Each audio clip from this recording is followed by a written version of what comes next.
We'll have a word in my office later, Jonathan. It's okay, Jonathan. I'll see you later.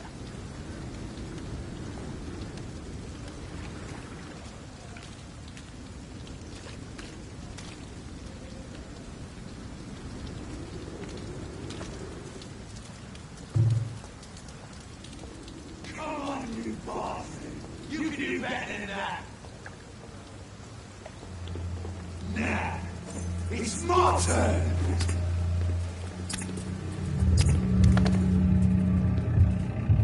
Rotten ocracy. Each heart contains the seeds of life. Drink at this river. Try it all.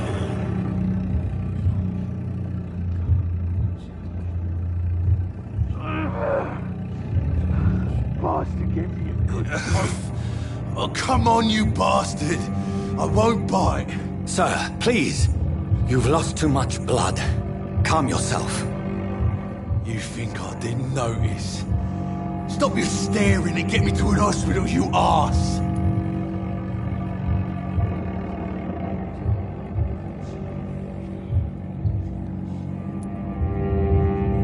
Insulting a good Samaritan. Not exactly the way to get rescued. Alright, sorry. I am in pain here. My guts are spilling out onto the street and you're yabbering on. Yes. That's a very nasty wound you've got there. Take my word, I am a doctor. Dr. Jonathan Reed. Name's Clay Cox. I'd appreciate you helping me to a better place, Doc. Follow me, Mr. Cox. Let me assist you to that better place.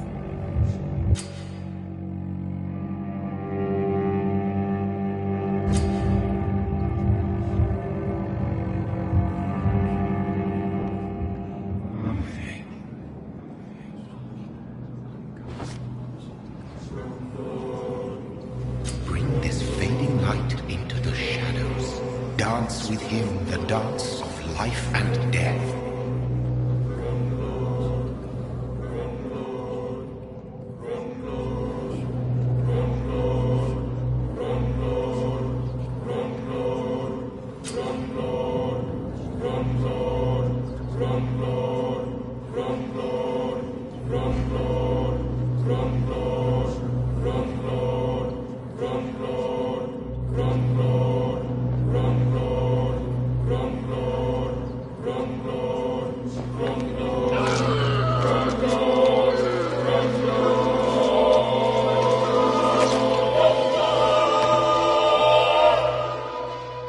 In the back, you bastard!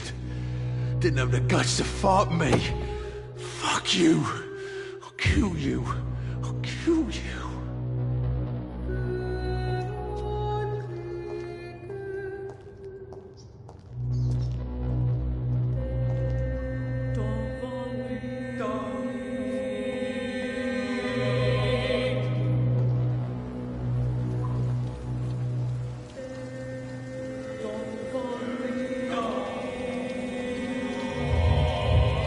Taste a life, to embrace its most intimate secrets. Such a burden, such a divine sin.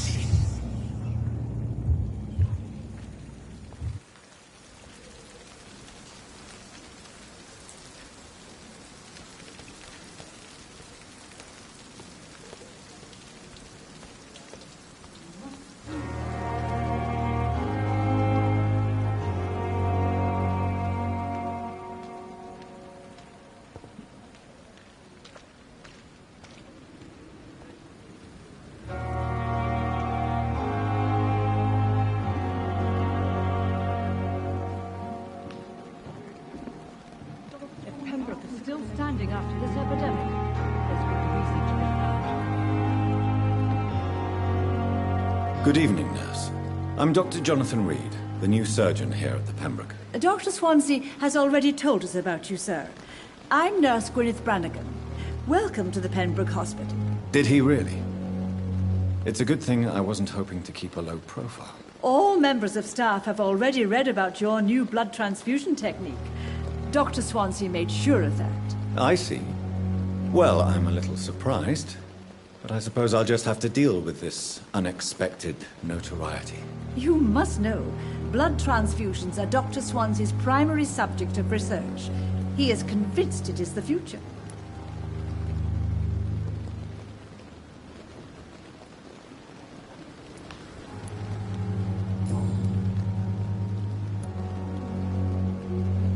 How are things here? Not good, to say the least. We're struggling against an invisible enemy, more lethal than any bullet from a gun. It's hard, Doctor.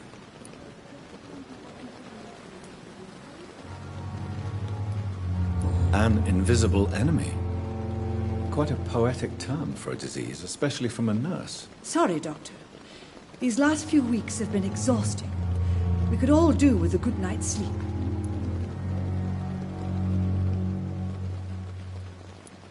Do you think this hospital can survive the epidemic? We are all volunteers here, and we're trying to hold fast, but how do we beat an invisible killer?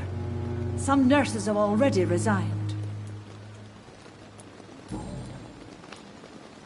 I'm not familiar with all the staff yet. Perhaps you could help me. Brilliant professionals, most of them. Dr. Swansea has a gift for recruiting talent. Most of them. Is there a problem I should know about, nurse? It would be inappropriate for me to speak ill of a colleague.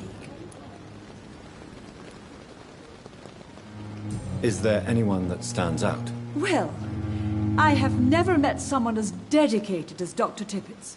He should be a standard for us all here. If only he were younger. Why should his age be a problem? I guess it's fair to say he's always pushing himself to the limits.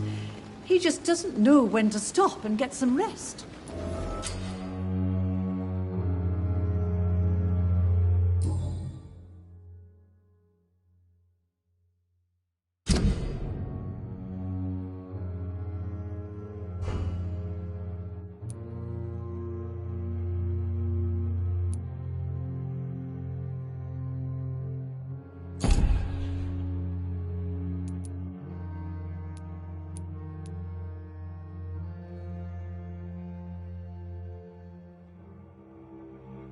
Nurse Brannigan, if you do know something, please tell me.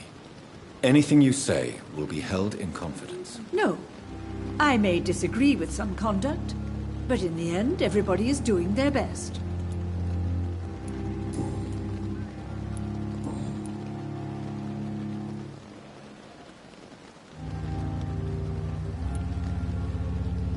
Goodbye, nurse. Call me if you need assistance.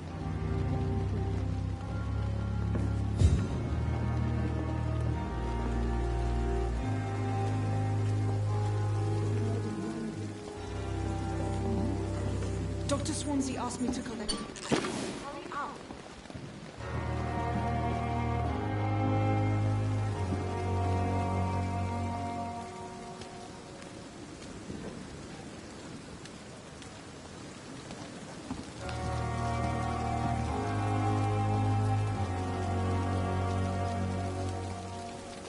Doctor, where have you been? I've little time to play hide and seek with new staff members, no matter how illustrious they may be. I apologize, nurse. I needed some time to myself. This has been the longest and strangest night of my life. You delivered poor Mr. Hampton from a terrible fate. The means to that end should be of little concern, Doctor. Thank you, nurse. What can I do for you? Dr. Swansea insisted we provide you a quiet office. You'll find it on the second floor with your name on the door. Thank you. Nurse Crane, isn't it? Yes, Dorothy Crane. Welcome to Pembroke Hospital, Dr. Reed. Your office has been prepared. I would like to ask a few questions first.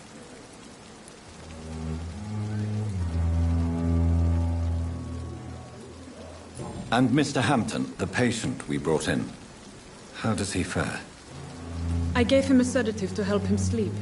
Poor thing was in quite a state of shock.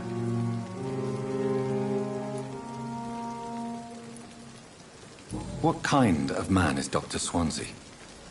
Well, you accepted the job from him. I thought you would have known about your employer.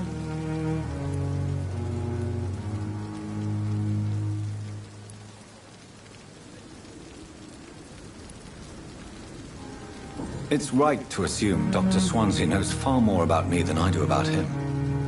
You'll get to know him soon enough, and better than me. The administrator has better things to do than mix with us. Apologies, I've only just met him the once. This is sudden. I've only just returned to England. Dr. Swansea is a brilliant surgeon and the most compassionate physician. If you could point me in the direction of my room again, nurse. Second floor of the hospital, left after the stairs. It's the last vacant office at the end of the corridor. Thank you, Nurse Crane.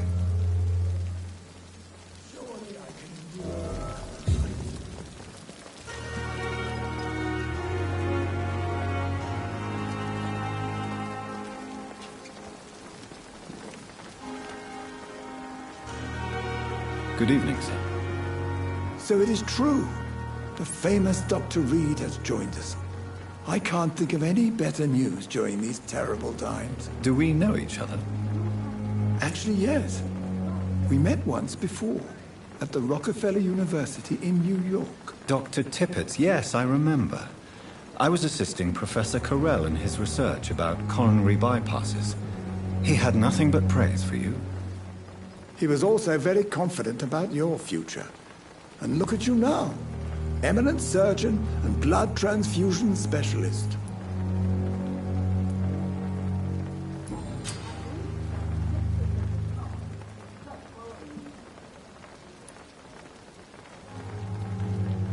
You're exhausting yourself, Corcoran.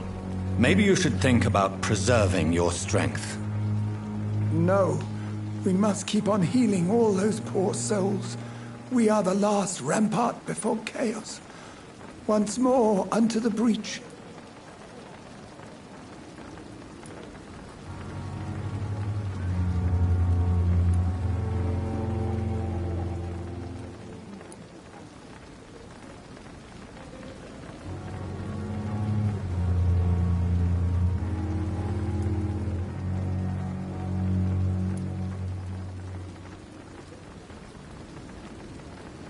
Your attitude is irresponsible, Doctor. Believe me, I've seen so many medical errors caused by exhaustion during the war. You're right. This is a war, Dr. Reed. And I don't intend to surrender.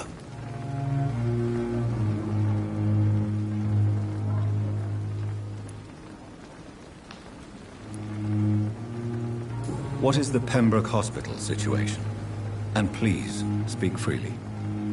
This hospital is not exactly the best of London. I'm sure you are used to working in a better environment.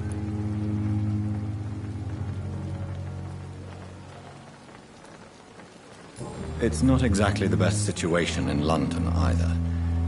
I can't have expected this hospital to be prepared for what was to come.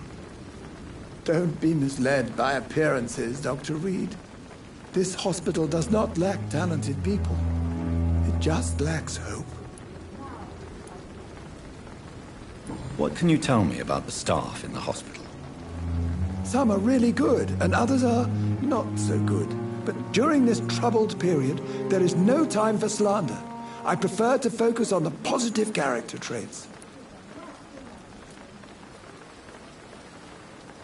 Tell me more about cherished people, then. Nurse Brannigan is a pearl. She is the most helpful and dedicated nurse I've ever worked with. A clever and cheerful woman. You really seem to admire her skills. I'll go even further. If she was a man, she would be a damn fine practitioner. Any opinion about the management? I don't always agree with Dr. Swansea's reserve, but I must admit he does all he can to keep this facility running during this crisis. Ah, yes, the burden of command. I was fed up with this concept while serving as a medical officer. Don't get me wrong. Swansea's a good administrator. I just wish he would get out of his office now and again.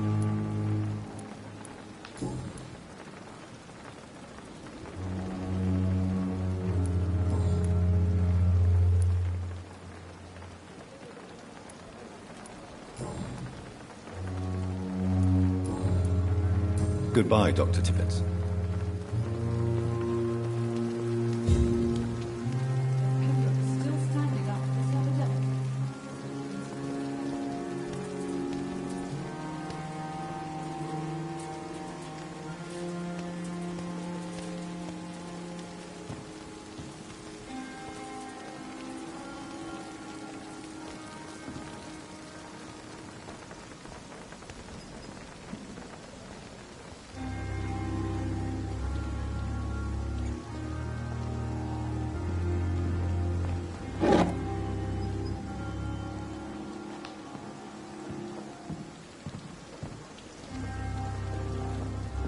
Dr. Swansea is right.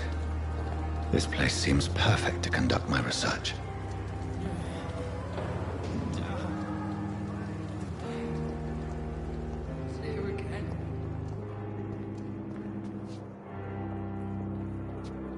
Time has lost its effect on me, but the suffering continues.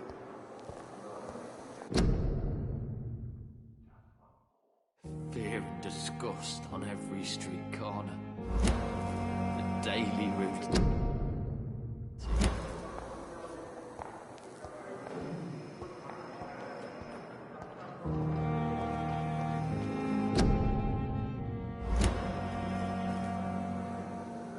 I wish I could be sick again. My heart boil with the fever, the pain.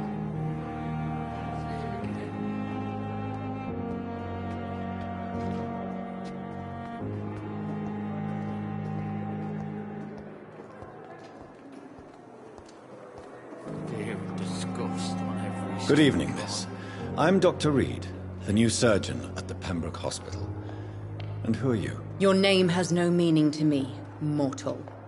You're nothing but dust blown by the winds of eternity. I beg your pardon? What are you begging for, mortal? My clemency? Well, tonight maybe I'm inclined to mercy. You'll never forget the night you met Thelma Howcroft. You keep calling me mortal. Why is that? And if I'm mortal, what are you? Well, Dr. Reed, if you must know, I'm a vampire.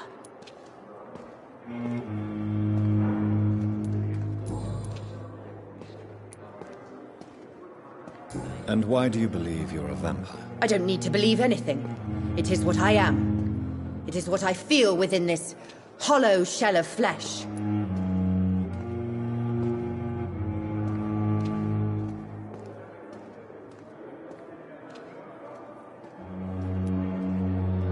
Please, describe to me how you feel.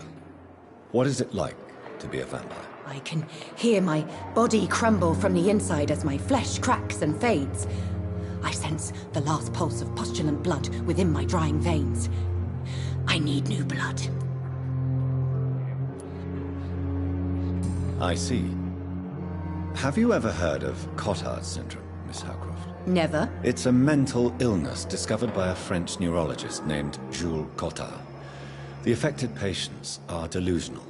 They believe that they are putrefying, that they are dead, a ghost or a ghoul, or in your case, a vampire. Delusional, you say? Oh, sad and petty mortal. You can't even begin to understand the concept of immortality. And you think it is I who am delusional. I'm assuming you must be a patient here. Am I right, Miss Howcroft? It's only a cover. To hide from my enemies. I can leave whenever I want. As a woman, a spirit, fog, or bat. Who are these enemies you mentioned? Can you describe them? I cannot say for sure. But I sense their eyes on me from nearby. I feel them watching me every time I visit the garden near the morgue.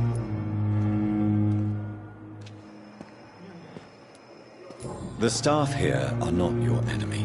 They're here to help you, to care for you. I'm not speaking of the doctors in white. I'm speaking of the men and women who hunt me. For I am a vampire! I see. Don't worry.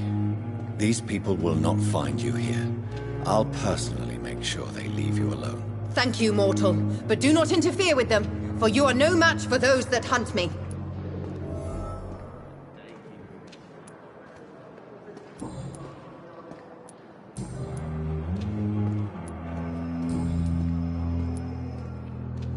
Who are you really, Miss Howcroft? I mean, apart from being a vampire. Is that not enough for you, puny mortal? What do you require? Proof of my powers? I'm curious to know who you were before becoming a vampire. Oh, such a long time ago, I don't remember. Centuries of unholy life can have strange effects on one's minds, you see?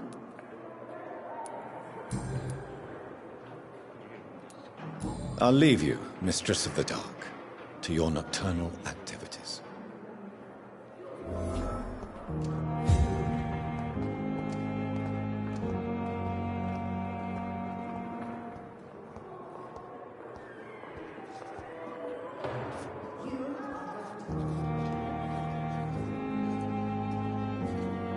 Good evening, nurse. Good evening, Doctor. I don't think we've been introduced yet. My name is Pippa Hawkins. And I'm Dr. Jonathan Reed. Dr. Swansea has recently offered me a position in this hospital. Well, it's a euphemism.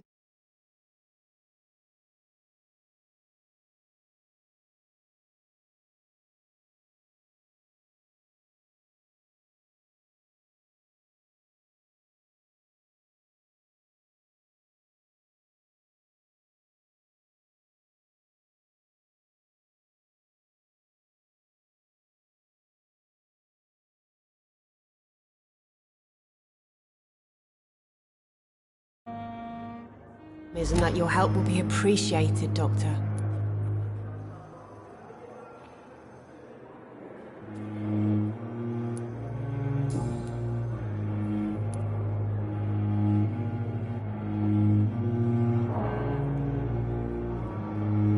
How would you describe the situation at the Pembroke Hospital? It's serious.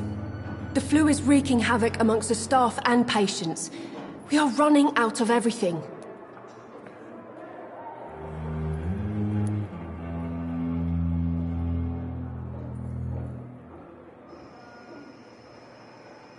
You must get a hold of yourself, nurse. Sorry, I'm exhausted. No one has any idea when this epidemic will be over.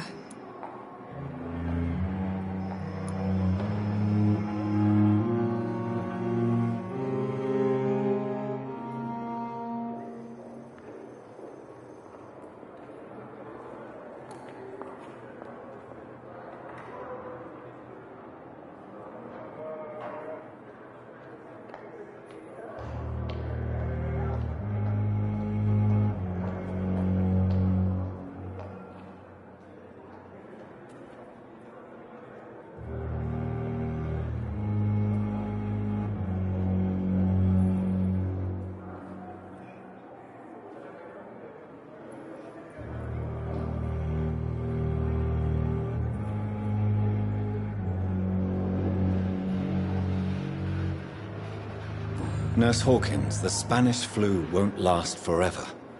Even the Black Plague didn't kill everyone. I wish I could believe you. But what if this epidemic was worse? What if in the end, nobody was spared?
How long have you been a nurse? Well, long enough to see that the epidemic is winning. And no matter how qualified you are, don't tell me you'll change that.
You'd be surprised what dedication can achieve, Nurse Hawkins. In medicine, sometimes we're just a test result away from a miracle. Sorry, Doctor. I don't want to sound bitter, but I'm just too tired to give a pep talk like Nurse Brannigan. How is the Pembroke staff coping with the epidemic? Well, not well. Milton, the ambulance driver, is even more grumpy than usual, especially concerning doctors.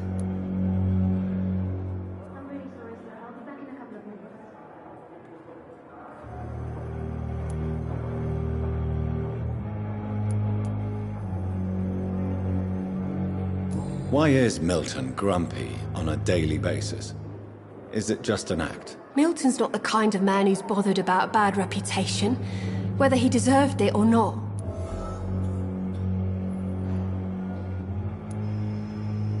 Why does Milton dislike doctors? I don't know. Just ask him. But be warned, Milton is not the chatty type.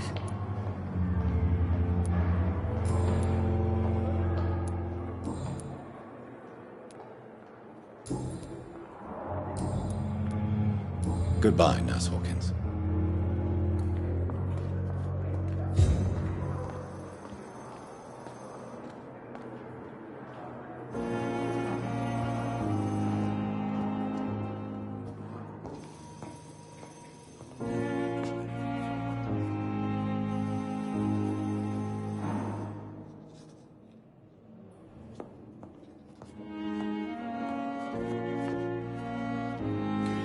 What can I do for you, Doctor? Thank you, Nurse Crane. I will not let you down, my boy.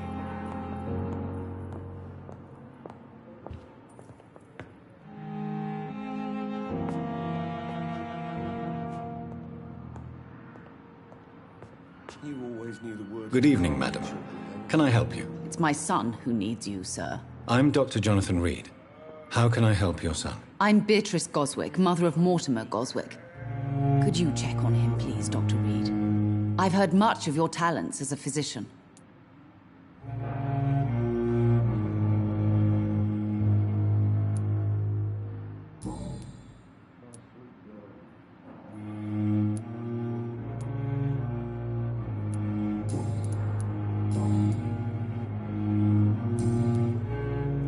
Goodbye, Mrs. Goswick.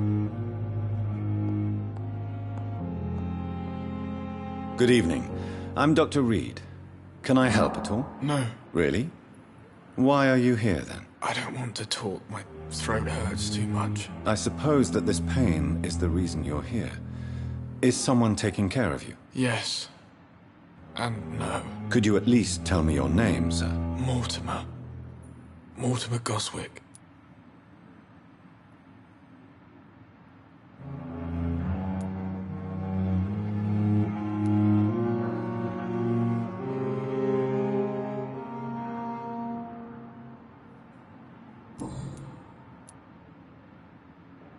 How painful is your throat, Mr. Goswick? So painful I'd rather not talk at all, Doctor.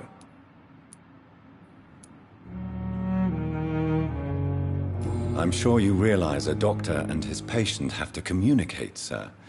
Would it help if I gave you some paper and a pen? Not really. I see. Then maybe it's not just your throat that hurts, Mr. Goswick. Perhaps your sore throat is just the consequence of something more hurtful. Yes, maybe. But I don't want to talk or even write about it now.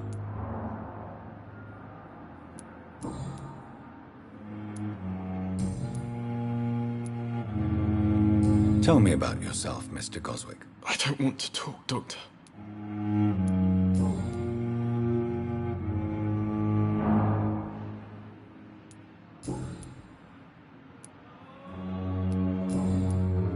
I have to go now, sir. But don't hesitate to contact me if you need any help. I'm all right. Don't waste your time with me.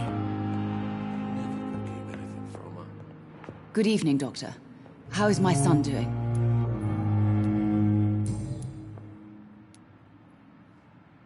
What can you tell me about yourself, Mrs. Goswick? Not much to say. Just take care of my Mortimer and I'll cover all the expenses. That's all that matters.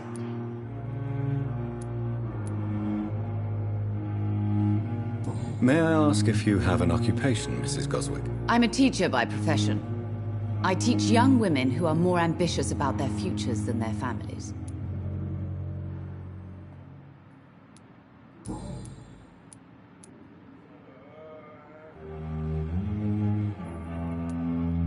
What do you think of your reception here? Any complaints? I have had the uttermost reservations about this hospital since we arrived. But we had no other choice, considering the state of emergency. Is there something in particular that's bothering you? Some of the staff were not especially welcoming. I suspect they're not accustomed to dealing with patients of such social standing.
Tell me more about your arrival at the Pembroke Hospital. What gave you such a bad first impression? The ambulance driver was quite rude, for a start. And that nurse, Miss Hawkins, seems to have quite a dubious attitude. What do you mean? She managed to secure a bed for my son despite the epidemic. It was a relief, but it wasn't cheap.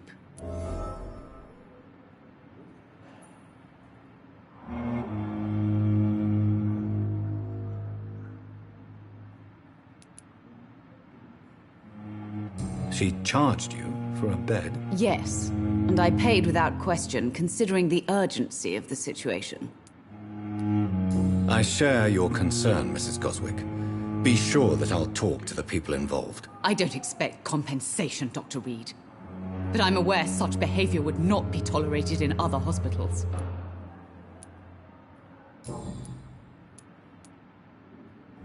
What can you tell me about yourself, Mrs. Goswick? Not much to say.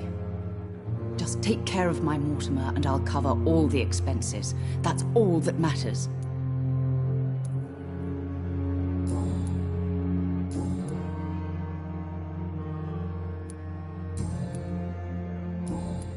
Goodbye, Mrs. Goswick.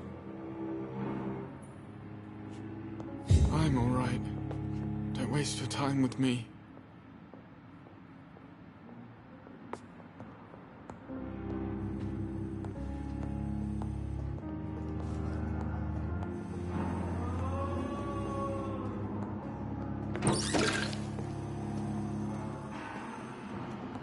How long must I wait, damn it? Blaming me will not further your agenda, sir. How long's it going to take to fix me properly? A month?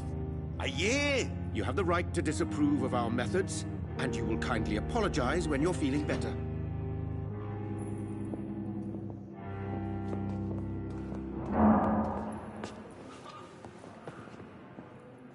I will not let you down, my boy. I'm so tired. Have you done this? Will this shift never end?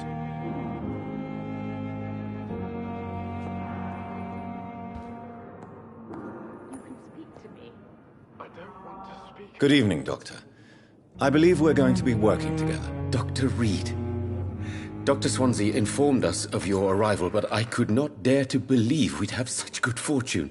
Such an honor, sir. Thank you. And you are?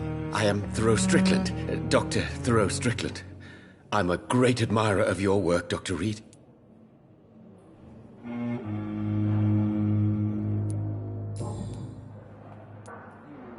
Please, could you tell me something about yourself? I'm a great admirer of your work concerning blood transfusion, Dr. Reed.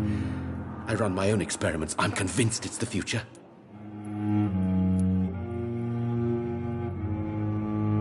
What made you choose to be a doctor? I'm not ashamed to admit you and your work have inspired me.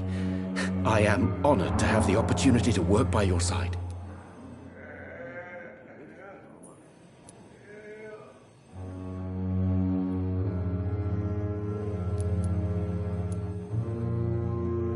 You will obtain nothing from me by flattery, my young colleague. Oh, I was not flattering you, sir, not at all. Just clumsily expressing my sincere admiration. I based my technique on my mentor's research. He helped me perfect my method. What is yours? I'd rather not talk about it. For now, it's just theories and first approach. My process is purely experimental.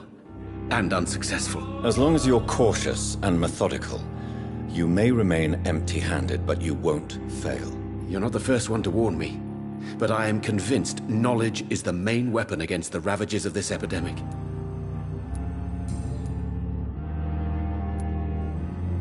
What can you tell me about the Pembroke? Well, it has always been an honor to work with Dr. Swansea. But with your arrival, I can't think of a better opportunity to learn about blood transfusion. You seem quite optimistic. It's a rare and precious attitude in these difficult times. I'm convinced that this epidemic is a test of endurance and dedication for us men of science. Questions remain about our capacity to resolve the situation. True. Last summer, during the first wave of the epidemic, I used to joke with Milton about the extra work.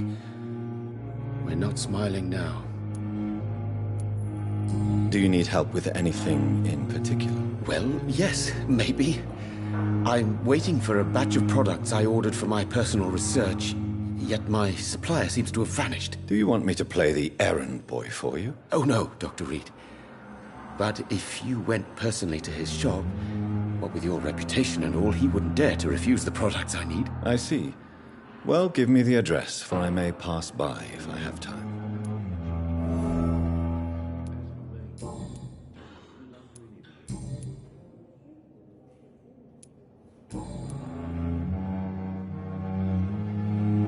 Tell me more about your willingness to experiment with new medical techniques. Harvey Fiddick is a patient suffering from a severe injury that could cripple him if not treated correctly.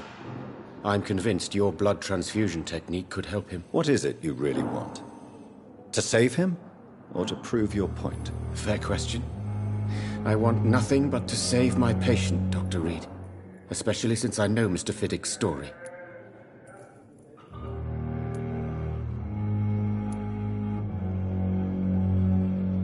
Tell me Mr. Fiddick's story. Our first diagnosis was compromised because Mr. Fiddick lied to us about the real origin of his injury. He first claimed it was an accident. But why would he hide such crucial information from us? Because he is a proud father, ashamed of putting his children at risk because of his own negligence.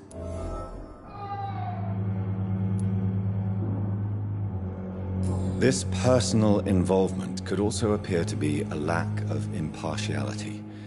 You must know that a good surgeon must remain neutral. I agree. But that does not excuse Dr. Ackroyd's behavior, a man who did not even take time to converse with his patient. Do you think keeping his distance was a mistake?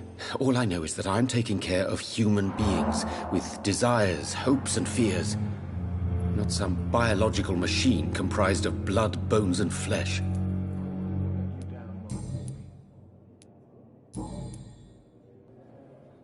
Goodbye, Dr. Strickland.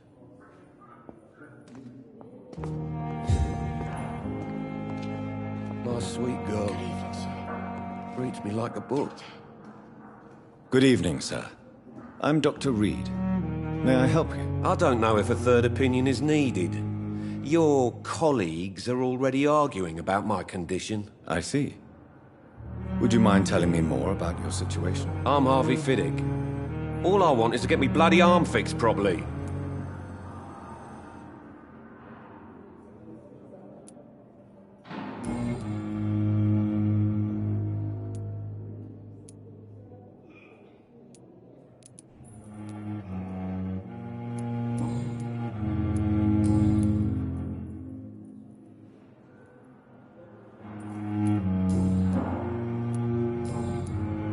Tell me about yourself, Mr. Fiddick. I'm just a regular guy waiting to get his arm fixed, so I can return to work and to my family. I was more curious about what you were doing before being hospitalized. I'm a carpenter, and a good one too. But that means I need both arms to feed my family, Dr. Reed.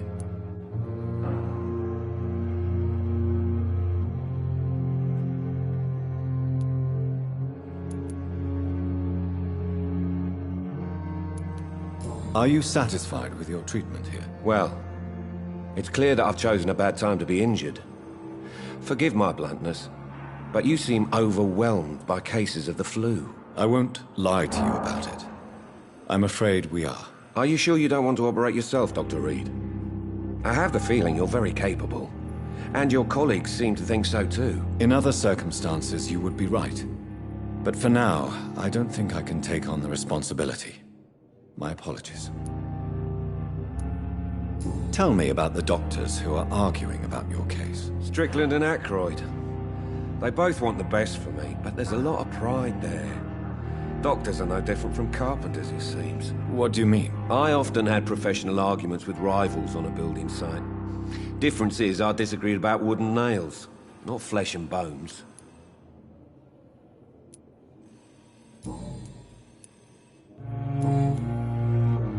Tell me about your injury, Harvey. Why do you feel so guilty about it? My wife died because of me. And now I may lose everything because I've been careless enough to hurt myself. What an arsehole.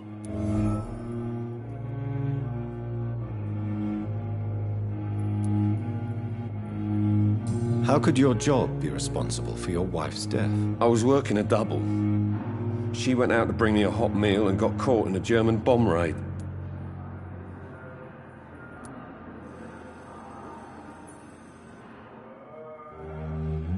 You can't hold yourself responsible for your injury, Mr. Fiddick. Unless you tried to hurt yourself. Of course I didn't hurt myself. But I can't work until my arm is fixed. My children need to eat, Doctor.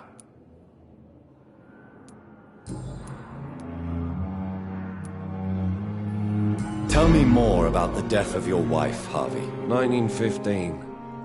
I was in the army. Building workshops for the Royal Flying Corps. Helen was happy I wasn't sent to the front. What happened? The Germans sent Zeppelins to bomb the construction site, but they missed their target. My wife was bringing my dinner when the bombs fell. I'm sorry for your loss. So many died during the bombings. I served in France and witnessed the carnage there. I would like to say that she didn't suffer. Truth is, I have no idea. I just know that I'm all that me kids have. Poor little bleeders. How are your children after losing their mother? They were smaller then.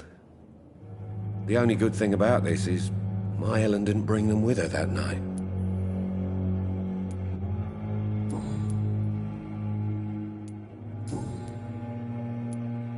Goodbye for now, Mr. Fiddick. I'll see you later. I will not let you down, my boy.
disgust. Good evening, on Nurse every Hawkins. street. Good evening, Dr. Reed.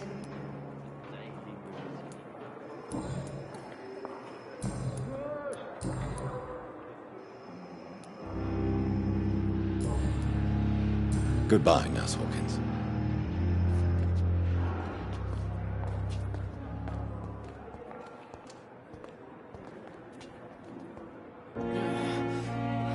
Damn. The pain. What of my own life? It's here again.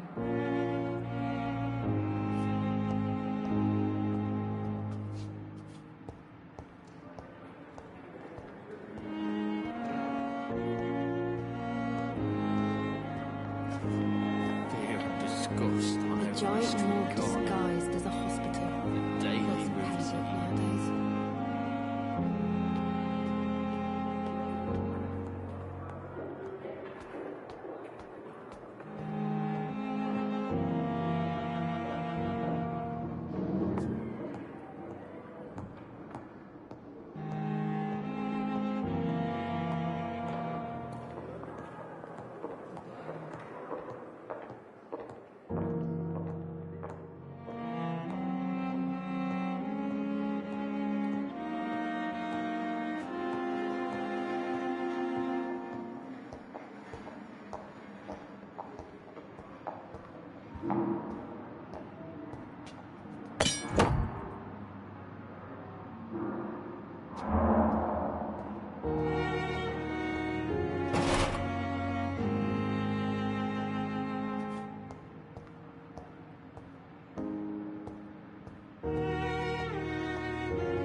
This must be the place. It's definitely away from prying eyes. Relegated to the shadows. A kingdom of my own. At least I won't be sleeping in a coffin.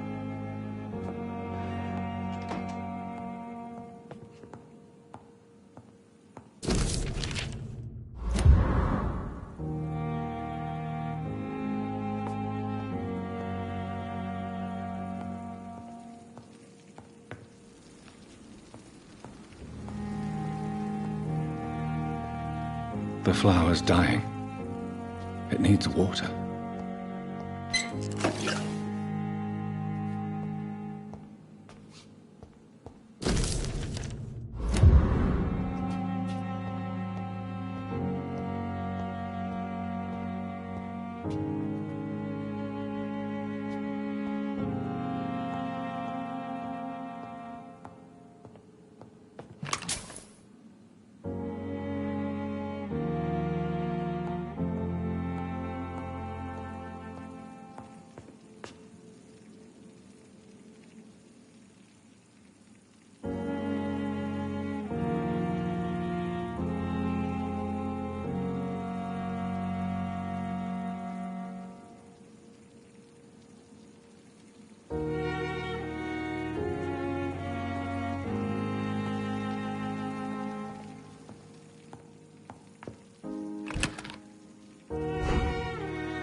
William Bishop's blood is much more unstable than human blood and shows extensive mutation.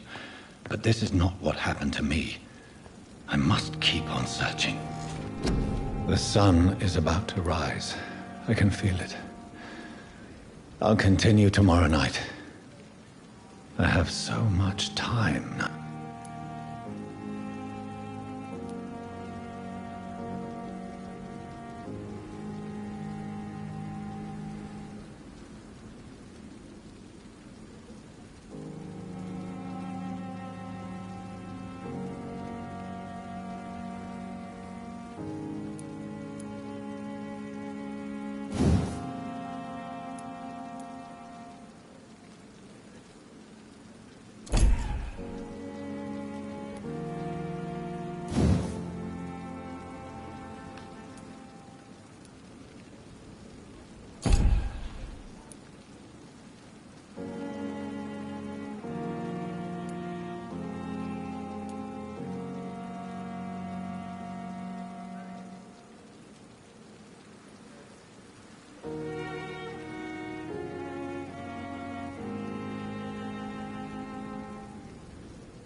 If I'm to stay here until my research is complete, I'd better learn to hide my true nature from the mortals. But what about my thirst for blood?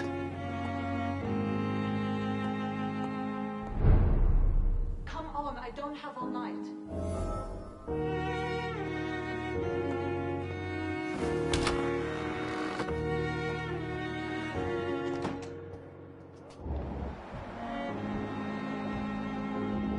I'm not one to make wait, Doctor. I've paid... Yes, Nurse Crane? How can I help you? I'm so sorry. I know Dr. Swansea wanted you to rest, but we have somewhat of a crisis. A crisis, you say? Our supply of antiseptics is nearly depleted.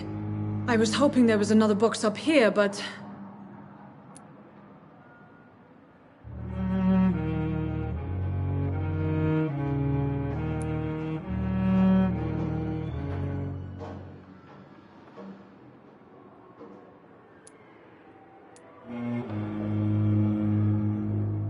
What type of hospital are you running?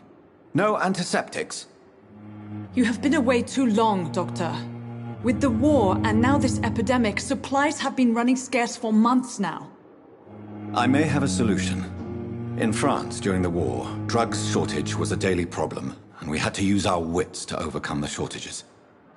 However do you mean? If combined correctly, certain household chemical products can be used in a pinch instead.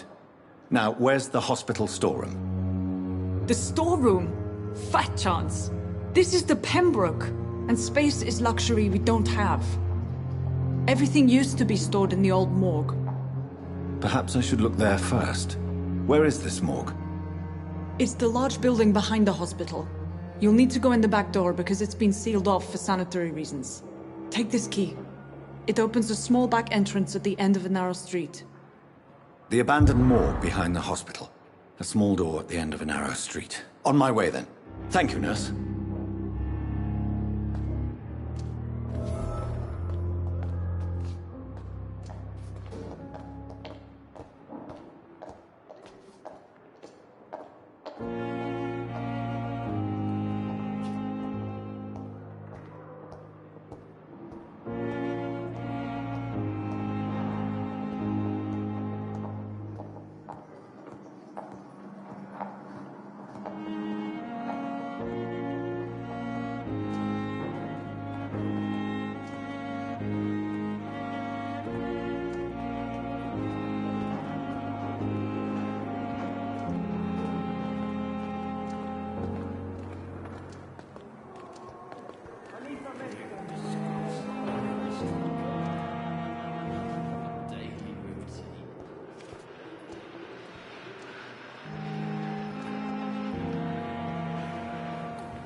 The Pembroke is so lucky to have Dr. Reed.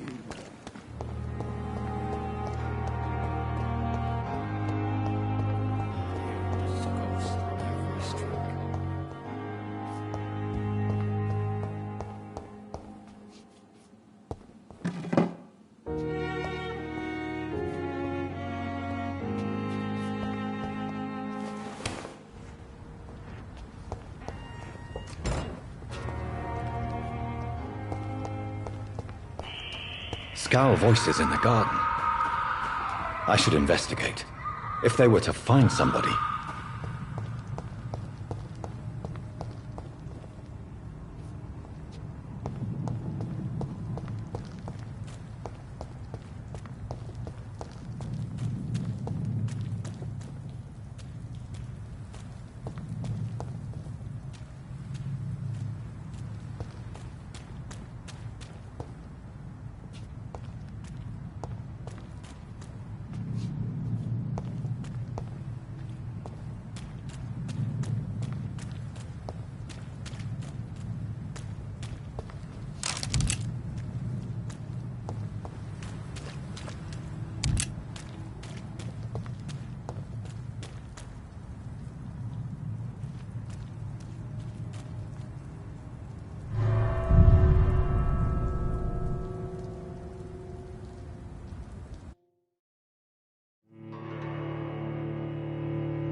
Behavior is similar to the infected William Bishop.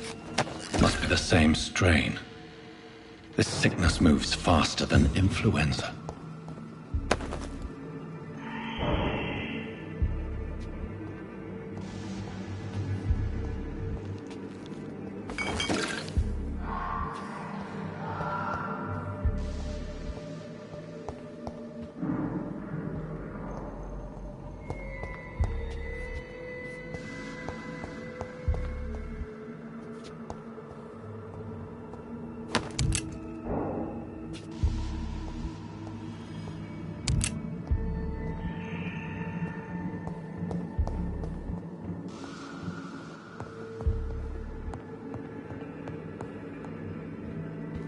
This key will surely grant me access to the basement.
Balls of Mars, fortifiers.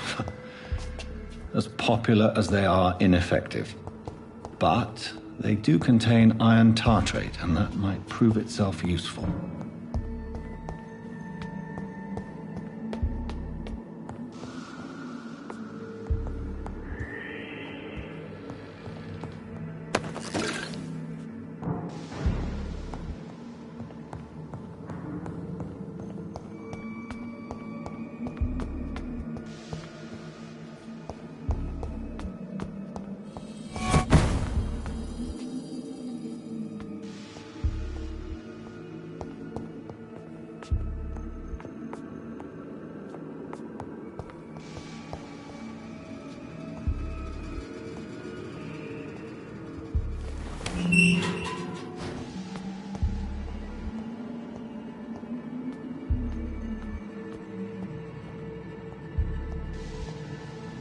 These scowls feed from corpses and the husks of animals.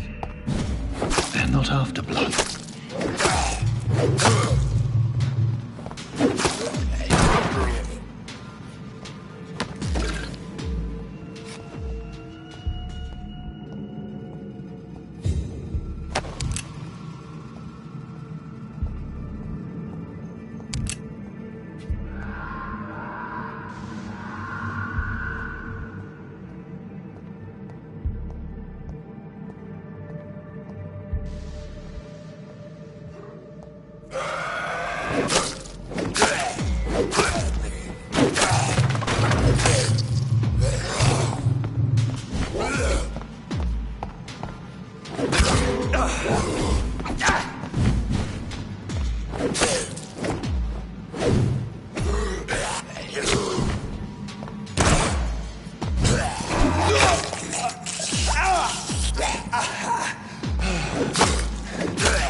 It's locked, all right.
Mr. Connor's injuries don't match the report.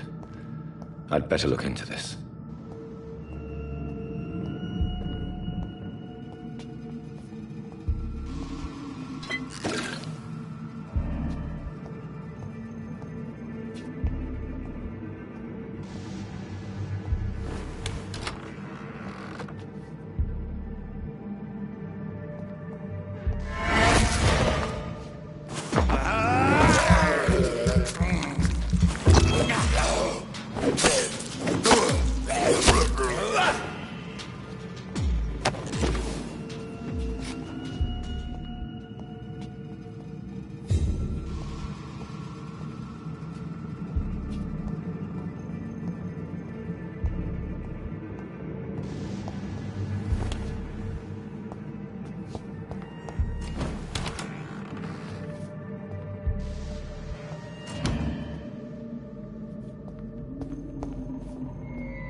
Skulls can be so ferocious. I'm not sure I can defeat them without becoming stronger. To drink blood is so tempting.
I wonder what your last thoughts were.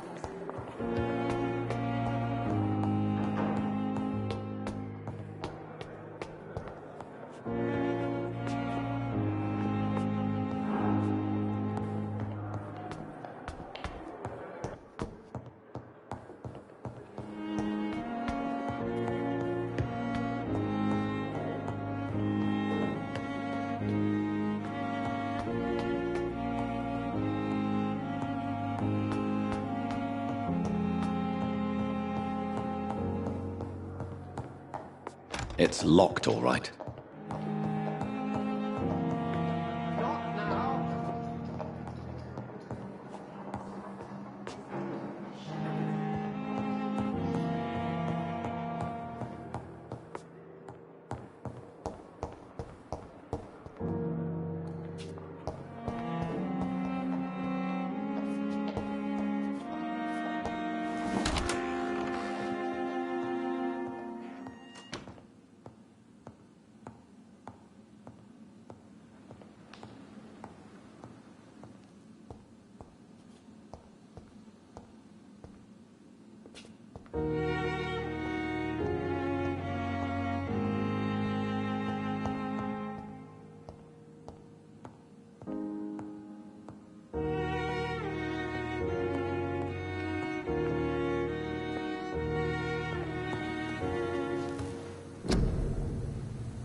fix me properly? A month?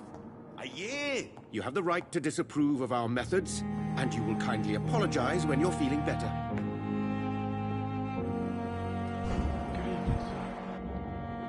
Finally, you've returned, Doctor.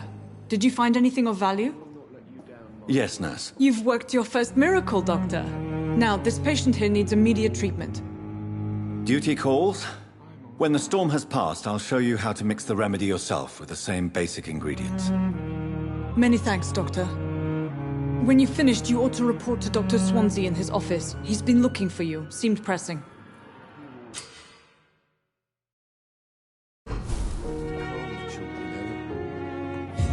Good evening, sir.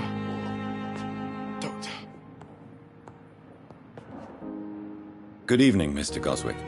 How are you? I'm okay.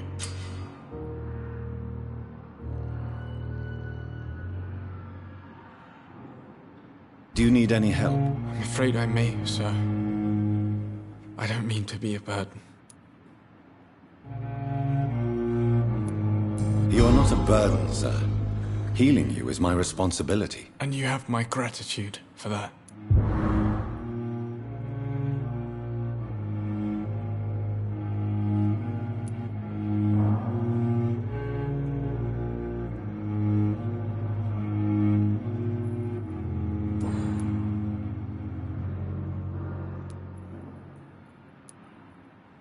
Tell me about yourself, Mr. Goswick. I don't want to talk, Doctor.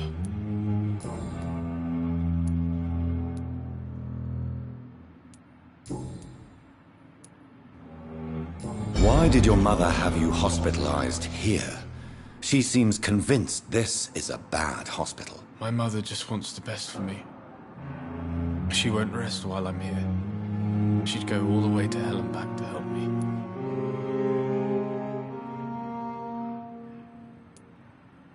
Pembroke Hospital may look unorthodox, but rest assured you're in good hands here. It's not me you have to convince, Dr. Reed. It's my mother. Is your mother bothering you?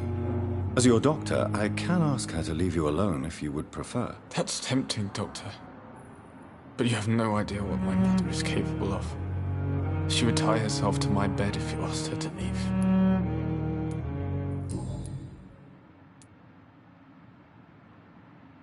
How painful is your throat, Mr. Goswick? So painful I'd rather not talk at all, Doctor. I'll let you get some rest, then. Good evening, sir. Doctor.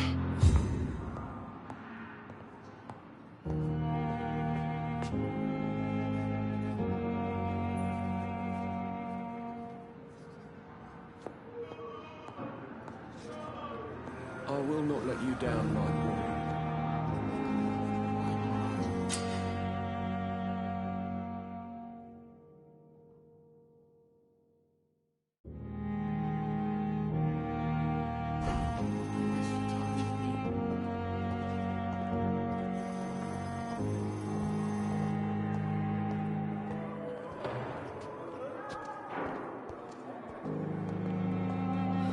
So many deaths. Not of my own life. Damn. The pain. It's here again.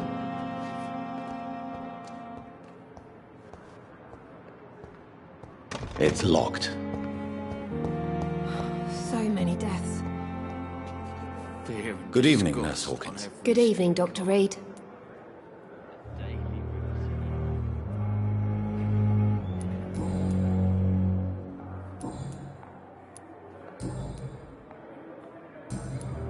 Goodbye, Nurse Hawkins.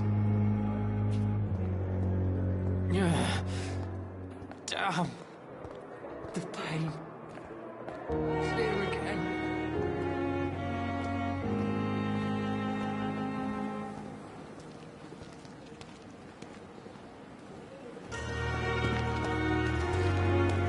Disgust on every street corner. The daily routine.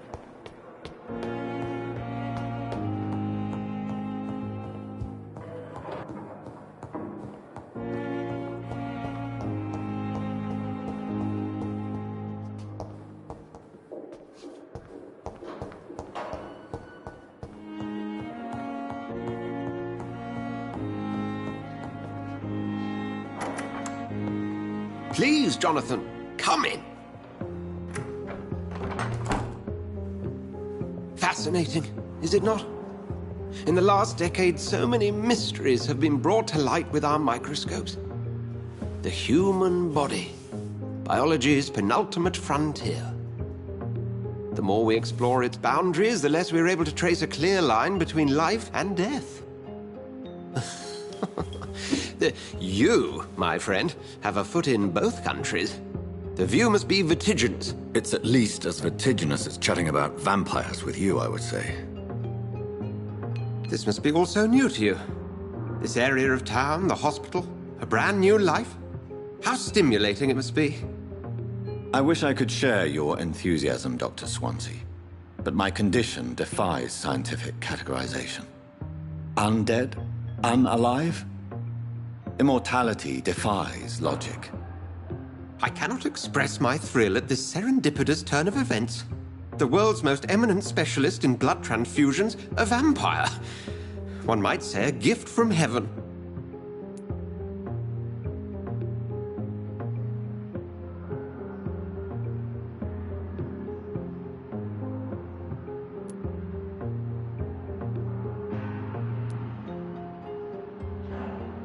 It may seem strange, but your words have brought me some comfort here. Forgive me.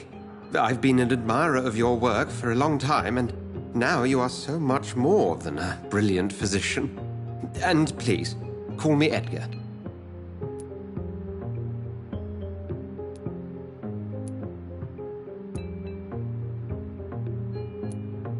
There is no need to apologize, Edgar. You offered me sanctuary when I had none. Very well. I have a task for you, Jonathan. Something that will require all your newfound skills. Please, go on. The Pembroke only survives through the generosity of our benefactors. Unfortunately, our main donor has found herself in a bit of a bind. Now, if you could help her out... A spokesman or politician is what you need. That's not my calling. And until I come to understand what has happened to me, I require discretion. Discretion is in order, Jonathan. Lady Ashbury has recently received rather indelicate correspondence that, if revealed, would jeopardize her position. And you would like me to eradicate this threat? By the stole, of course not. I would just like you to pay her a visit. Her ladyship is certainly near the tents outside, tending the sick. You can't miss her. Look for someone impossibly delicate. Accepted. I'll see what kind of trouble Lady Ashbury is in.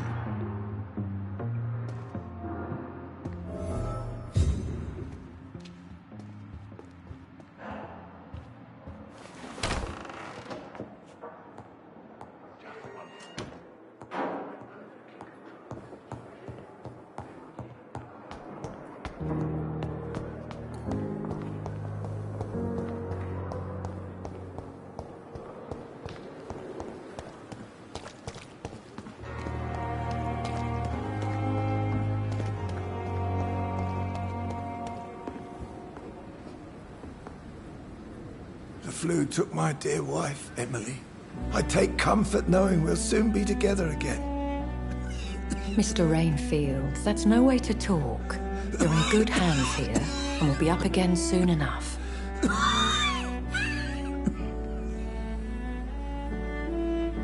Now do me a kindness and get some sleep. I'll be back round later. Your words are kind, the blessings of an angel. You're the sweet, sweet Lady of Mercy.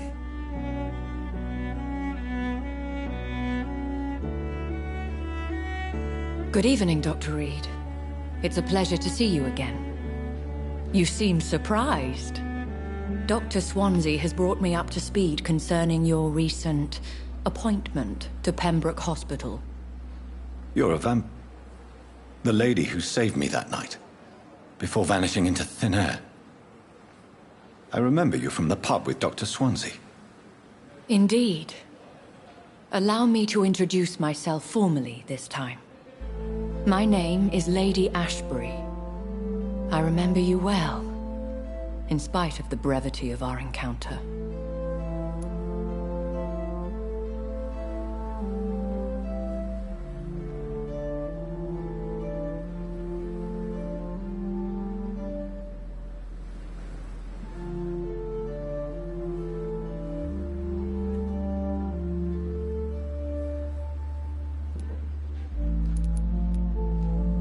Apologies. You've taken me by surprise. I'm very happy to see you. The pleasure is mine, Doctor. I hope you're more disposed to answer my questions now. You must have countless questions, but our rather urgent matter first. Swansea has explained. My cover, if you prefer, has been compromised.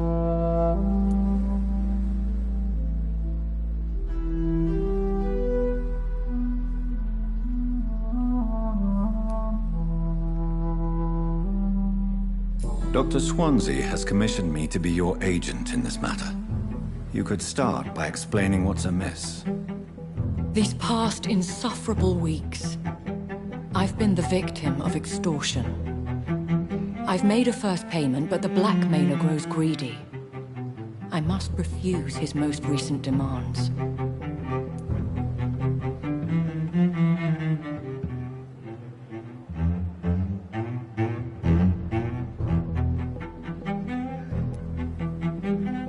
Who would be so foolish as to threaten you? A kindred spirit. Even if it were the case, and I highly doubt it, a vampire would have asked for something more valuable than money. My suspicions lean toward a patient, or their family.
What are your expectations? Please be precise. As the newly appointed surgeon of this hospital, you are in an excellent position to ask innocent questions and deftly learn the identity of my blackmailer.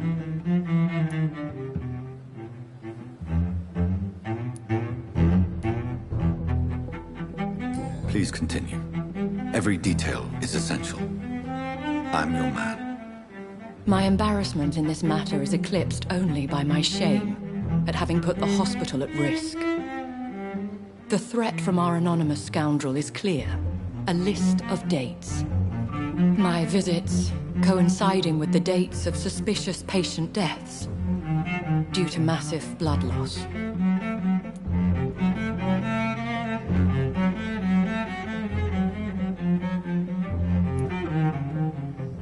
I'll take care of it. Do you know where I should start?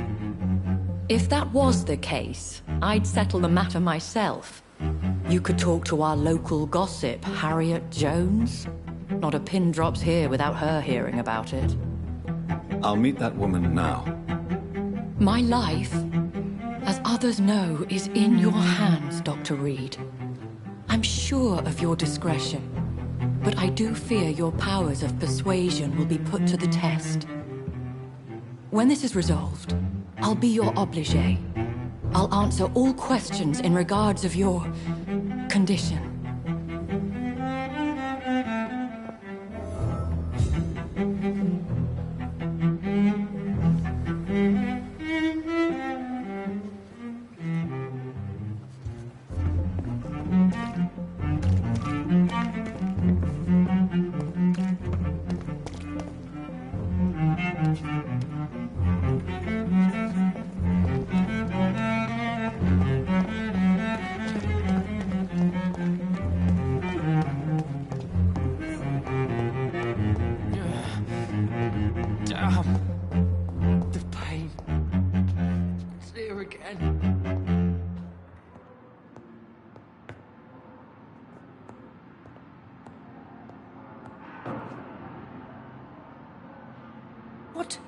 What?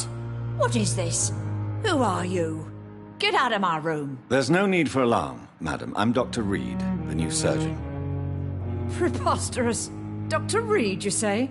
I don't want some bumbling intern. Where's Dr. Swansea?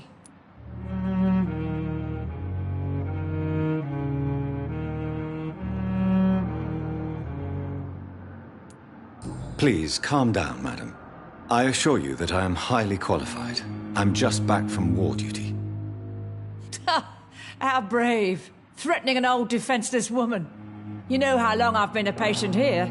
You've picked the wrong fight. I'm Harriet Jones. Harriet Jones? Indeed. I've been meaning to have a chat with you. You know what goes on here better than any other patient, I gather. Oh, better than any patient, nurse or doctor. I've seen so many vile undertakings. I heard there have been some despicable goings-on. Was there a case of blackmail? Blackmail? Wait. You're investigating something. This isn't a social call. One of those incompetent cunts slit a poor sod's vein.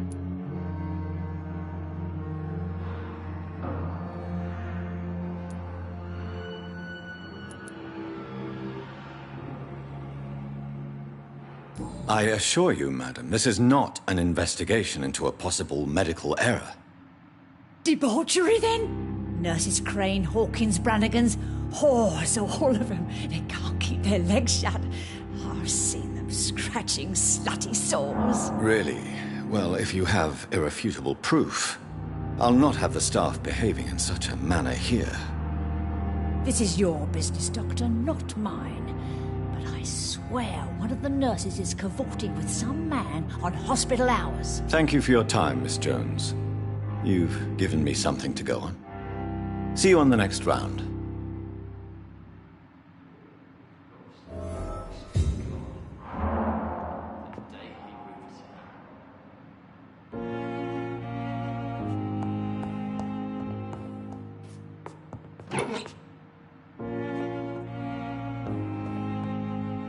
The patients and staff might know something. I'll start my investigation with them. The pain. It's here again.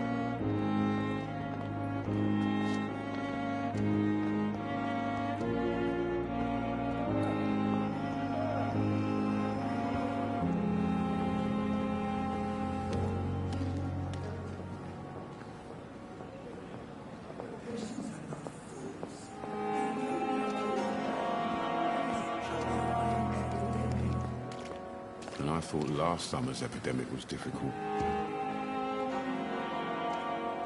Good evening, sir. I'm Dr. Jonathan Reed. I'm new here. I've already heard about you, Dr. Reed. I'm Milton Hooks, the ambulance driver for this shithole of a hospital. That's quite a blunt introduction, Mr. Hooks. You can call me Milton. I like to speak my mind, Dr. Reed. Perk of the job. Don't judge me, and I won't judge you. I'm not sure I understand what you're talking about. Well, I'm no doctor, but I'm pretty sure a gun can't be used as a surgical instrument. You have a keen eye. I learned to shoot during the war, and have carried one ever since. Old habits die hard. No need to explain, Dr. Reed. And if you ever need a better gun, remember, I may have something for you.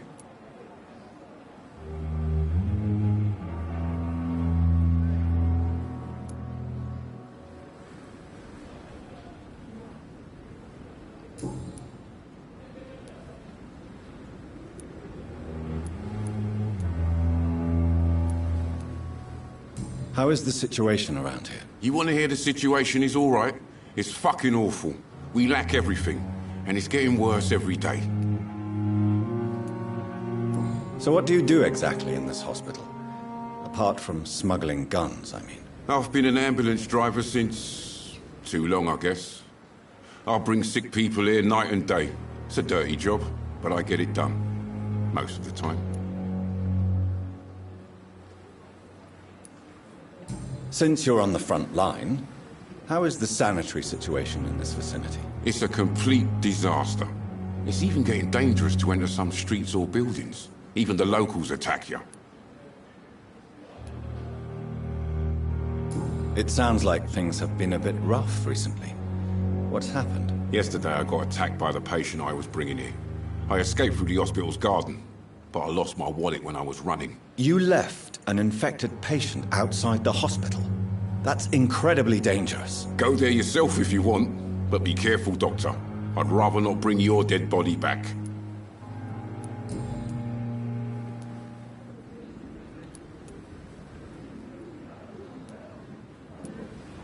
Why do you have such a mediocre reputation among your colleagues, Milton? Fuck them.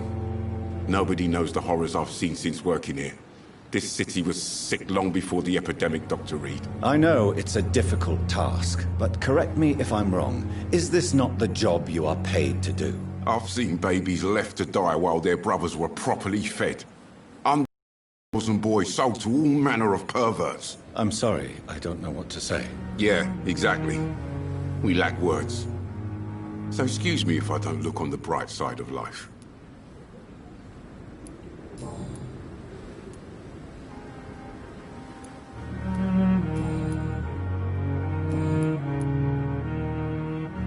I have some good news, Milton. What? The epidemic's over? I retrieved your wallet, with all the money and a certain picture. Well, yeah, Pippa Hawkins is my girl. So what? Is it the difference of skin color that bothers you? Not at all, Milton. Good. Please, take this money anyway. To remind you to keep your mouth shut. Not everybody is as broad-minded as you, Dr. Reed.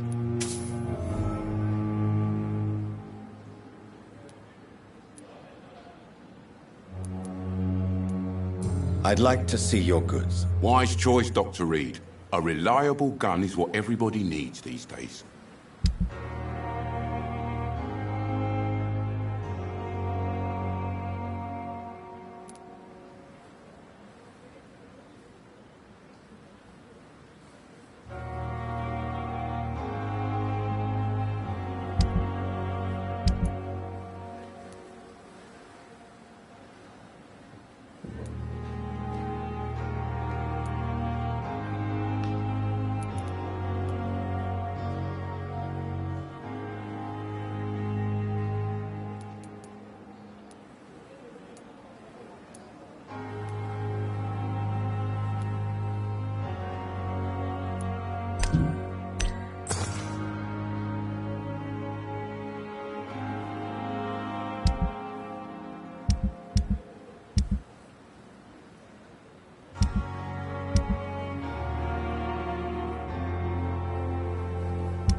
I thought last summer's epidemic was difficult.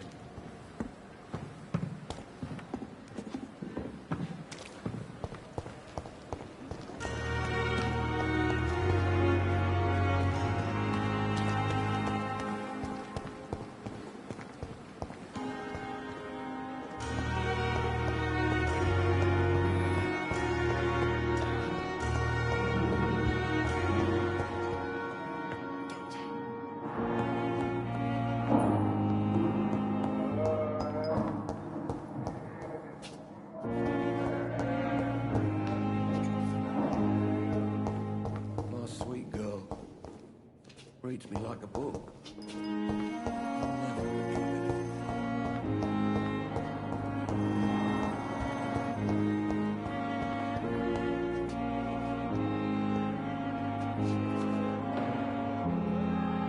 Good evening, Nurse Hawkins. Good evening, Dr. Reed.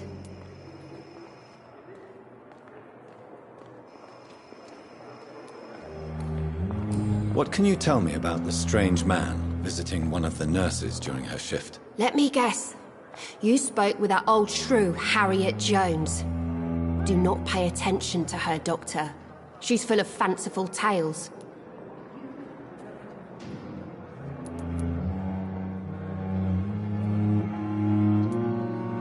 She could have been telling the truth about the mysterious man. That old witch will end up in hell soon enough. Who cares if a nurse finds some happiness where she can? No matter how you feel about her, Miss Jones deserves our help. Who says I don't care for her? Hate is what keeps that old crone alive.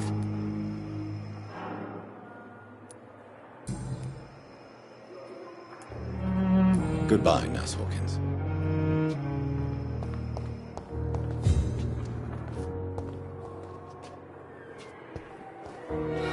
So many deaths.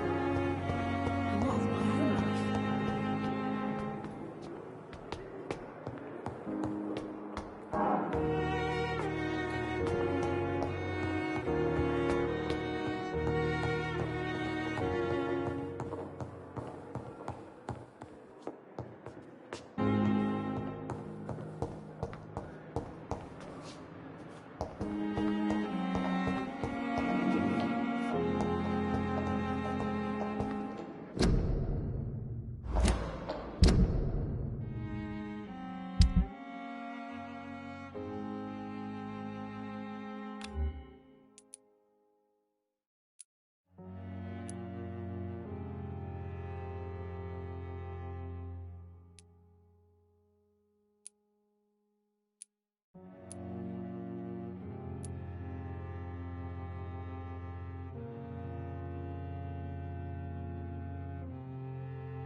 Surely I can endure another night. Good evening, Nurse Brannigan. Good evening, Doctor.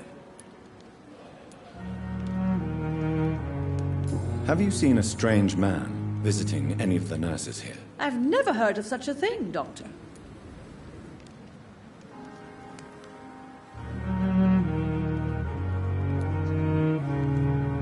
Do you know if any of the hospital staff have criminal backgrounds? The people who work here all come from very different backgrounds, Doctor. Just like the patients.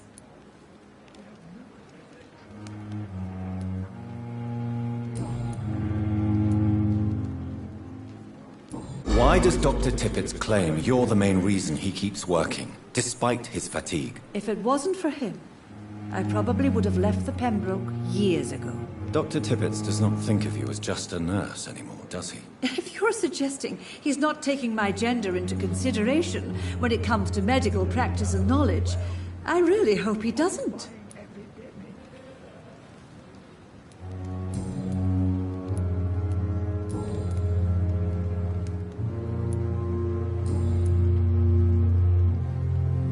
Goodbye, nurse. Call me if you need assistance.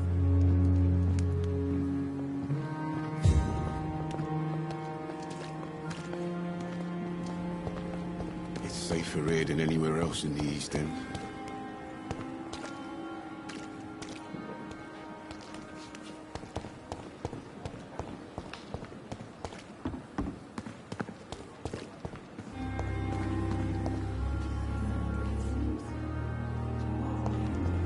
Safer here than anywhere else in the East End.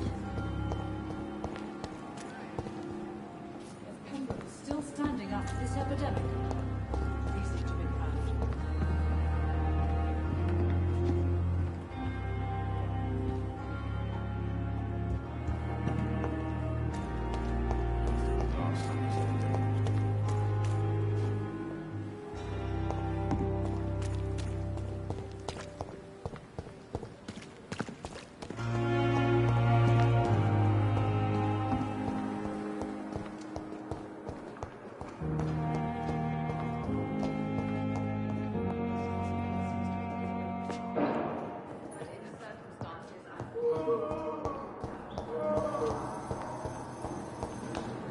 Thelma Howcroft said she was being watched by vampire hunters. Where are they hiding? I should investigate.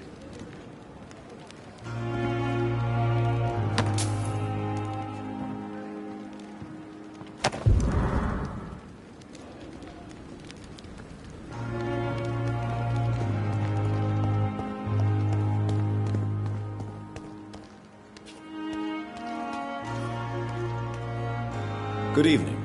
I'm Dr. Reed. Always a pleasure to meet a colleague, sir. Especially when he was supposedly dead. A colleague? Are you a doctor too? Not anymore, sir. I used to be Dr. Rakesh Chadana. Now, I'm just Mr. Chadana, pawnbroker and humble guardian of this morgue. What do you mean, you used to be a doctor? Was your license revoked? No, sir. It is just that I like to be precise. I run a little pawn shop while taking care of the dead. But I used to be a real doctor.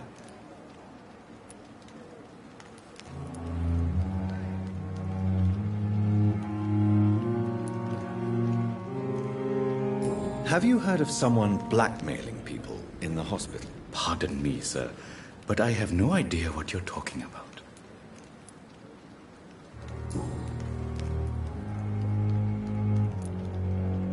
Are you afraid or uneasy being surrounded by so many corpses? Why should I? These bodies are empty vessels. Flesh left to decay. Poof. No soul anymore. All gone.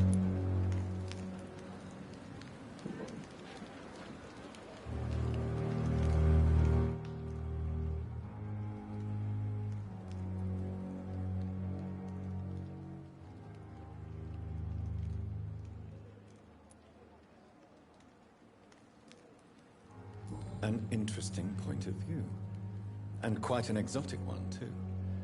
Most people fear, or at least have a respect, for dead flesh. Sir, as a medic during the war, I learned to face my death and the death of others. It's the pain we have to tame. Not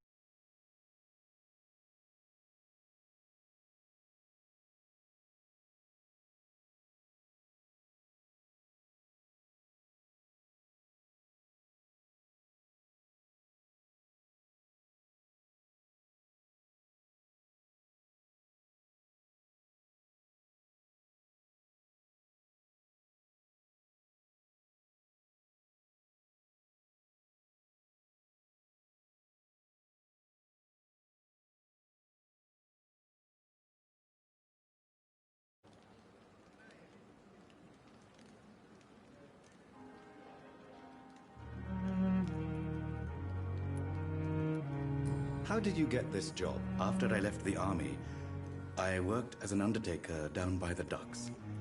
A dangerous place with many an unpleasant business there. Milton Hooks helped me get a job here.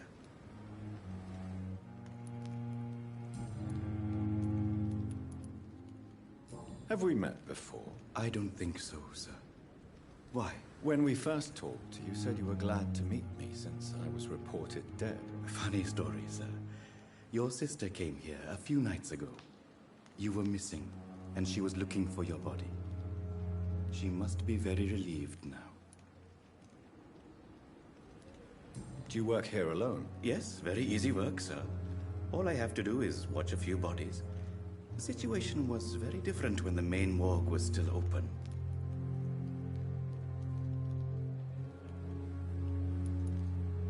Why do you have to watch these bodies? Because these poor fellows have no names.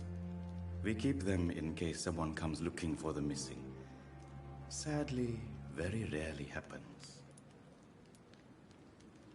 Why close the hospital's main morgue? It was for sanitary reasons after the beginning of the epidemic. Cadavers had to be moved to the nearest mass grave.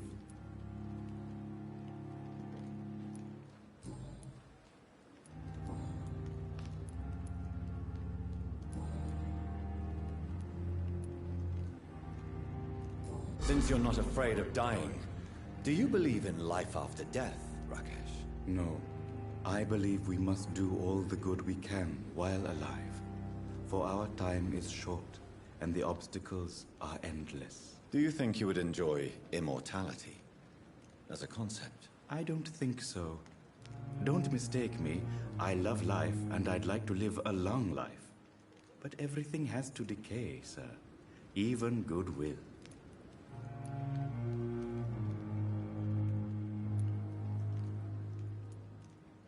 Do you really believe goodwill cannot last? As I said, sir, everything decays. If I was to never die, goodness, I would be bored or worse. And I like to be helpful, sir. Quite depressing, wouldn't you say? Yes, but the good news is we'll all die before losing our humanity, sir. So you're ready to die? No, I am not. I don't fear death, for I won't see it. What troubles me is the pain my death will inflict to those I know. You're a wise man, Mr. Chidana. No, Dr. Reed. I am a foolish man. But I like to think otherwise.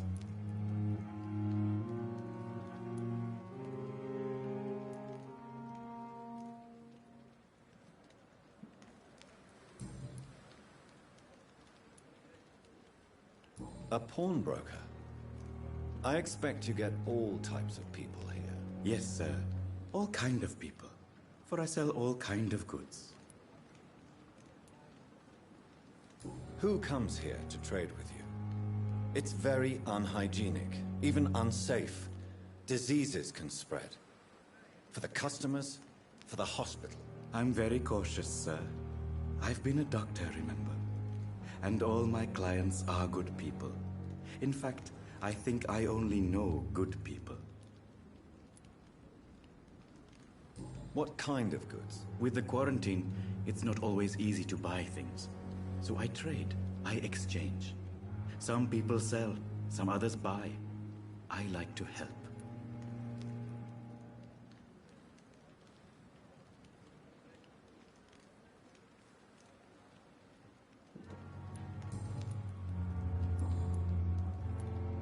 Please show me what you have to sell. Of course.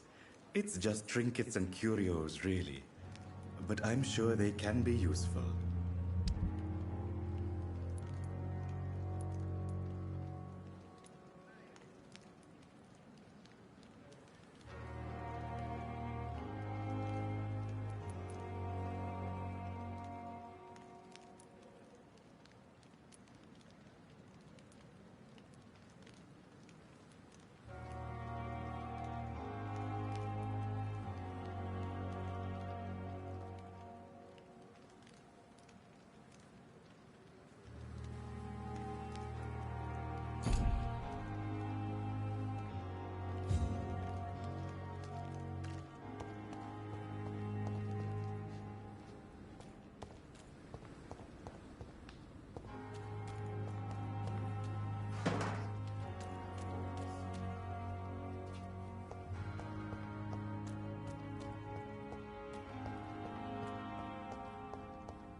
leech! A leech!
I can't believe I'm doing this.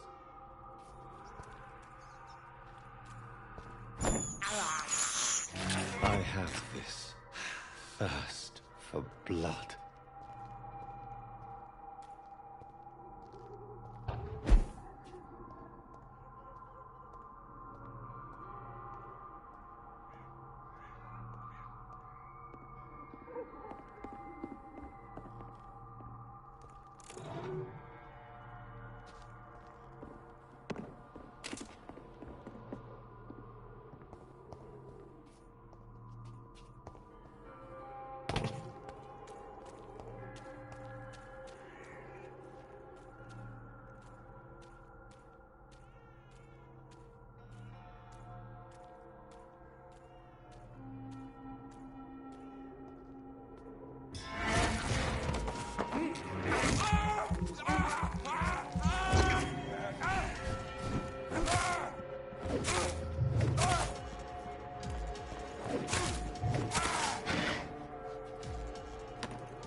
Safe place right now, sir.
can't believe I'm doing this.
No civilians allowed, sir.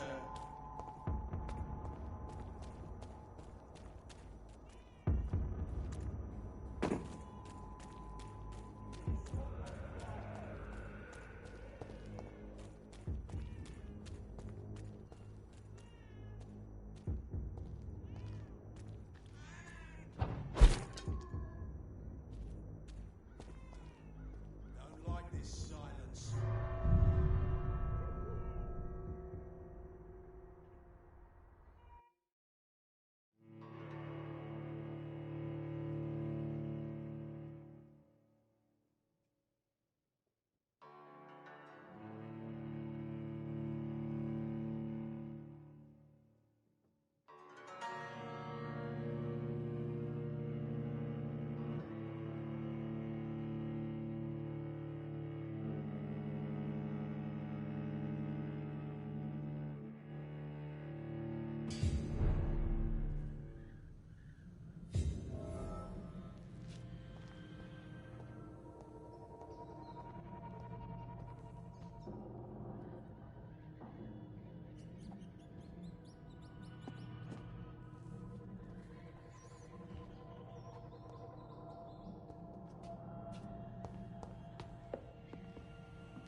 This is despicable.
I can't believe I'm doing this.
I have this thirst for blood.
I can't believe I'm doing this.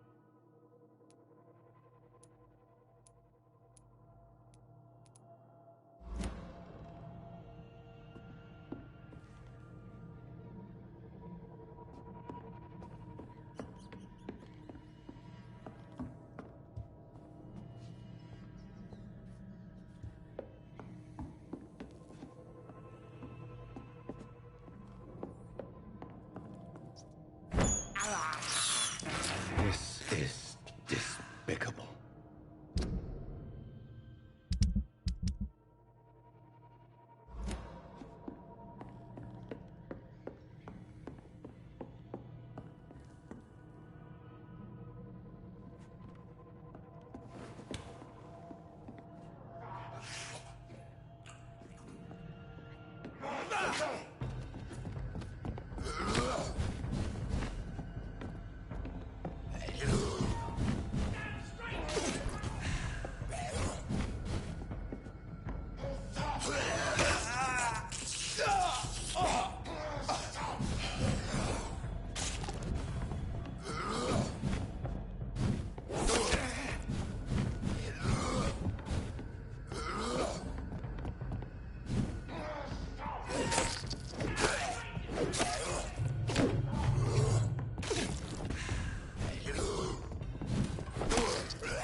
Strangers are attacking me!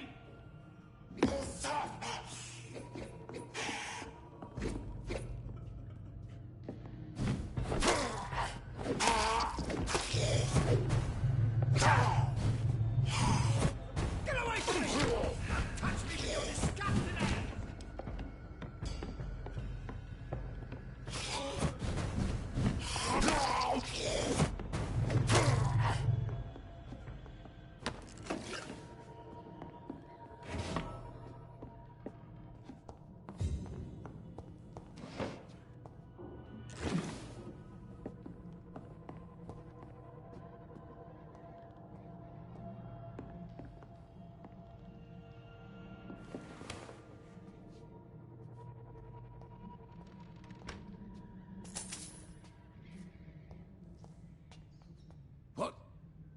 What happened? Who are you? It's all right, sir. You're safe now. Oh, a fellow Englishman. Thank you, sir. For a moment, I thought those bloody heathens had killed me. What are you doing here? This place is not safe. Yeah, it's a cesspool, but it's mine. I came to collect some overdue rent, but those who still live here have gone completely bonkers. You're very lucky to be alive. Yeah, filthy immigrants. Fucking savages, every one of them. And now with this bloody fever, they're just animals. You can find safety of sorts in Whitechapel. If you're quick and cautious, you'll be able to avoid the savages.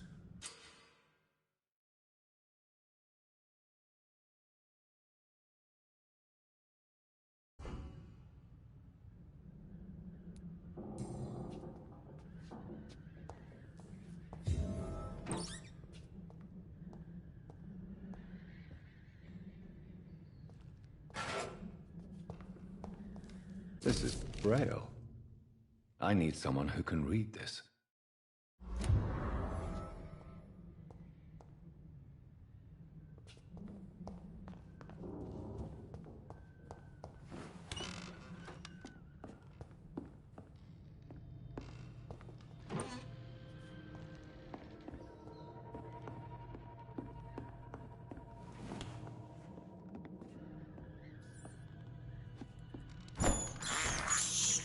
I can't believe I'm doing this.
I'll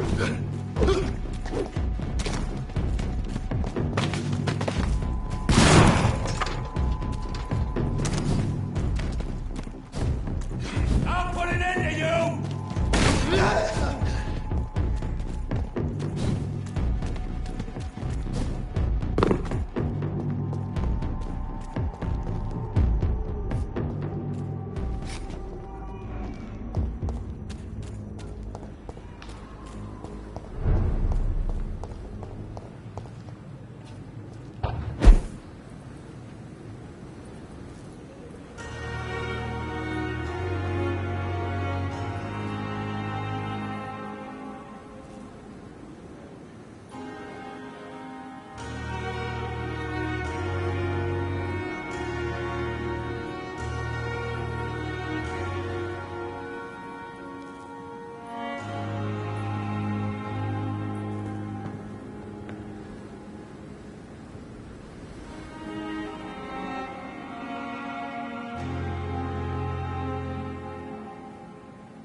Good evening, Nurse Hawkins. Good evening, Dr. Reed.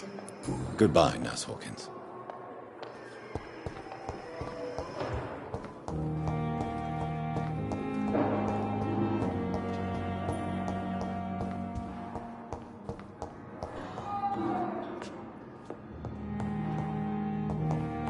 My sweet girl. Reads me like a book. Never could keep anything from her.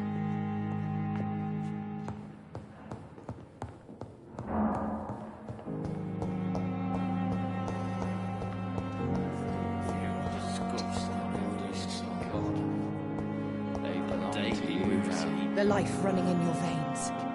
This dead flesh needs it. I have wasted too much energy for so little. Good evening, Miss Howcroft. How are you tonight? I need blood, Doctor. Warm, rich, vibrant blood. Have you heard of any blackmailing going on within these walls? I have no time for mortal games. My secrets are beyond their comprehension, Dr. Reed.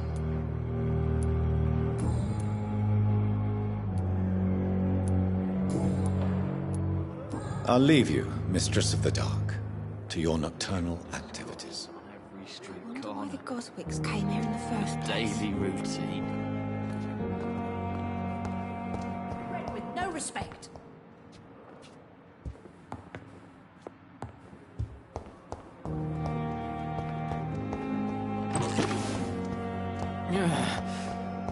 Damn.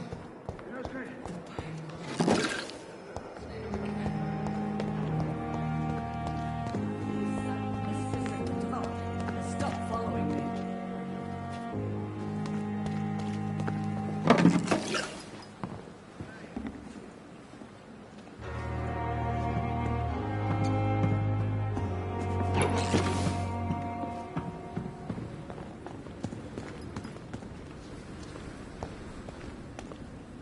Good evening, Nurse Hawkins. Good evening, Dr. Reed. Goodbye, Nurse Hawkins.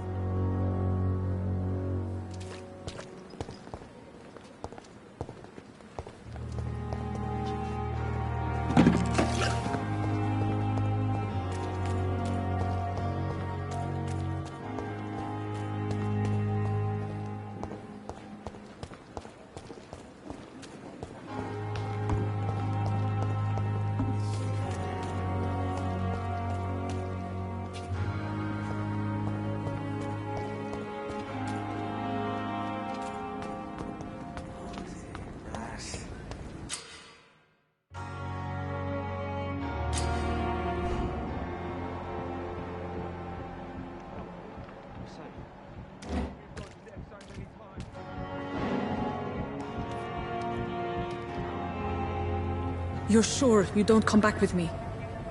Nah, I have to see someone at the hospital. Be careful. You look so bad they may keep you as a patient. Fuck 'em. I don't like hospitals. Or doctors. Well then, when you go back to Whitechapel, you may find this useful. What is it? A pass for a free medical exam by the best nurse available. Just read it. I don't read well, but thank you, I guess.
This man has been savagely attacked and dragged to the floor.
This